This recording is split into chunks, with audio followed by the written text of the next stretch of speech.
55 நாள்ல 1 லட்ச ரூபா சம்பாதிக்கிறேன்னு சொல்லியிருந்தேன். அப்படி முடியலன்னா ஒரு பக்கம் மீசை எடுத்துறேன் சேலஞ்ச் பண்ணியிருந்தேன்.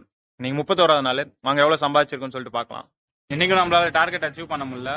ஏன்னா சார்ஜர் ஒயரை மறந்து வீட்லயே வச்சுட்டு வந்துட்டோம். அதனால பாதியிலே வீட்டுக்கு போயிட்டோம்.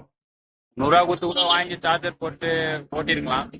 நான் காலைல வரும்போதே 1 கிலோமீட்டர் தூரம் போனை வீட்டில் வச்சுட்டு வந்துட்டேன். சரி ஏதோ தடங்கள்லாம் இருக்கும்னு சொல்லிட்டு அப்படியே வீட்டுக்கே போயிட்டேன், ஓட்டவே இல்லை. போர்ட்டரில் 175 ரூபா ஓட்டியிருக்கோம். ரேபிடோவில் 135 ரூபா ஓட்டியிருக்கோம். அப்புறம் ஒரு ஆர்டர் கேன்சல் ஆயிடுச்சு. அது மறுபடியும் எடுத்துன்னு வந்து கொடுக்க சொல்றாங்க அதே இடத்துல. அது ஒரு 200 ரூபா பில்லு. எல்லாத்தையுமே கூட்டினா 510 ரூபா வருது. பெட்ரோல் ஒரு 300 ரூபா போட்டோம். அதை மைனஸ் பண்ணிட்டா 210 ரூபா நம்ம இன்னைக்கு ஓட்டியிருக்கோம். இன்னைக்கு லேட்டாக கிளம்புனதுனால ரெகுலர் கஸ்டமரை பிக்கப் பண்ண முடியல.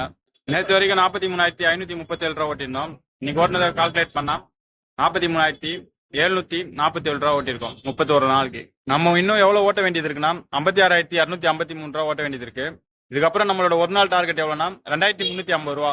2,350 ரூபா ஓட்டாம நம்ம வண்டியை ஆஃப் பண்ண போறது இல்ல. எப்படி இந்த டார்கெட் அச்சீவ் பண்றதை பாக்குறதுக்கு என்னோட பேஜை சப்ஸ்கிரைப் பண்ணிட்டு தொடர்ந்து என்னோட வீடியோ பாருங்க.